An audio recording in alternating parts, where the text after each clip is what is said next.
दिनै भैरबकुन्द समष्टिनि BTCLCनि आफादगिरि बिबानखौ आंखौ होनाय जाबाय आरो बेनि थाखाय आं गिबियावनो दिनै BTC सरकारनि डिपुटि चिफ गुबुन दैमारि सारखौ आं साबायखर बावदों आरो बेजों लोगोसे जोंनि दोलोनि साफ्रोमबो दैदेनगिरि आरो बेजों लोगोसे जोंहा प्राइमारि कमिटिनि साफ्रोमबो दैदेनगिरिखौ आं साबायखर बावदों आरो फैबाय थानाय समाव जोङो खौसेयैनो भैरबकुन्द समष्टिनि थाखाय खामानि मावगोन बेखौ जों दिनै थांखि लादों। सार गोबां रायजोआनो गोबां फोथायोमोन मोनसे समाव BP एबा गोदोना थानाय समाव जोंनिफ्राय गोबां हार्डवर्क खालामदोंमोन गोबां जोंखौ फोथायदों सानसे समाव बिथाङाबो सासे MC जायो बा बिथाङा सानसे समाव माबा मोनसे पद मोनो होनना बुङो गोबाङानो फोथायनानै दोनो बे बिबानखौ लाबोनानै नाजावना खालामदों सार माबायदि नैबे जोंनि थांखियानो जाबाय जों BTCखौ रैखाथि होनाय आरो बेजों लोगोसे जोंनि BTC ओनसोलखौ जों जौगाहोनाय आरो बेयाव थानाय गुबुन गुबुन रावारि যিসকলে গানত আছিল বুলি ভাবি আছে সকলো আগবাঢ়ি আহিব। सिटियाव थानानै जों BTCखौ जौगाहोनायनि गुबै थांखिखौ लानानै গানৰ লগে লগে যিসকল নাচিম বুলি ভাবিছে ফূৰ্তি কৰিম বুলি ভাবিছে সকলো আগবাঢ়ি আহিব। जोङो जोंनि राजखान्थि दोलोनि थांखि बिथांखिफोरखौ रायजो राजानो जों फोरमायदोंमोन गामि गामि थांनानै जोङो रायजो राजाजों मोगा मोगि सावरायदोंमोन आरो जोंनि थांखिफोरखौ आरो जोंखौ फोथायनानै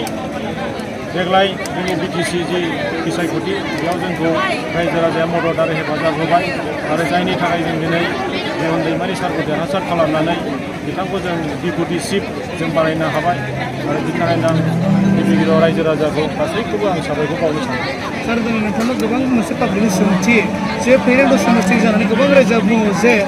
दिनै गणेशवारि बायदि थायोब्ला जों गोबां रायजोखौ सापर्ट दङ होननानै गोबाङानो नोंथांखौ नागिरबाय थादों थिग बेबायदिनो TCLC सासे चेयारमेन जानानै नोंथाङा गासैबो रायजोखौ खुलुमनो हागोन नामा? TCLCआव आं जिखिनि सरकारनिफ्राय जिखिनि स्किमफोर फैगोन बे स्किमफोरखौ जों मोजाङै मावनायनि जोङो निस्सय दायथ'खौ लानानै मावगोन आरो बिखेखकरि जोङो नैबे PMAY न'खौ जोङो फैबाय थानाय समाव जोङो जाहाथे PMAY न'खौ लानानै जाहाथे रावबो राजनिति खालामा थांनाय समफोराव नुदों बे PMAY न'फोरा दासिमबो आद्रा जाना दङ जोंनि समाव जाहाथे मोनसेबो PMAY न'आ जाहाथे इनकमप्लिट जाया बेनि थाखाय जों गोख्रों राहा लामा लागोन आरो जोङो जौगाथायनि खामानिफोरखौबो जों मावनो हागोन आरो TLCC आरो VCDC थाइसे थाखानि बे बिफां हिसाबै VCDC चेयारमेन जितु बिथांमोननि फारसे माबायदि दिथा थागोन सार? दा जों बेखौ बुंदों जे दिनै जोङो समायखिराबो लादों जे जोङो ट्रेन्सपारेन्टलि खामानि मावनांगोन दिनै सरकारनिफ्राय जि स्किमानो फैया मानो बे स्किमखौ जाहाथे मोजाङै जोङो रुपायन खालामनो हायो इमप्लिमेन्टेसन खालामनो हायो बिनि थाखाय जोङो VCDC चेयारमेन मेम्बारफोरखौ दिनै समायखिरा लाहोदों आरो बै फैबाय थानाय समाव जाहाथे जोङो मोजाङै ट्रेन्सपारेन्टलि जेरै खामानिखौ मावनो हायो जों बेनिखायनो VCDC चेयारमेन मेम्बारफोरखौ जों गोख्रों जोङो दिनै बिथोन होयो। सार जों नोंथाङा फैबाय थानाय समाव TCLC चेयारमेन जानानै माखासे स्ट्रिक्ट रुल दानो सानदों नामा जे गोबां 5 बोसोर गेप जाबाय बे पार्टिया माबा मोनसे रोंथि मोननानै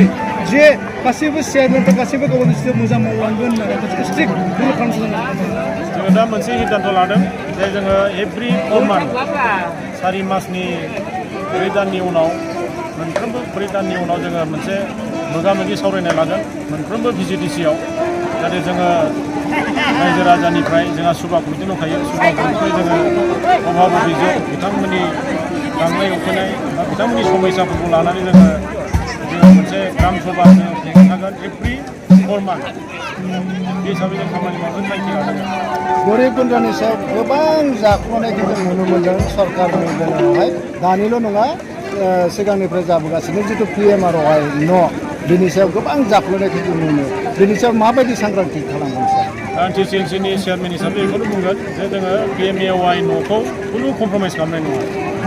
आरो बिनि सायाव जोङो थांनाय समाव जि जाबाय आंनि समाव नाथाय PMAYखौ जोङो जाहाथे खुनु कमप्रमाइस खालामनाय नङा PMAY नङा सम मथे जानांगोन आरो सोरबा चेयारमेना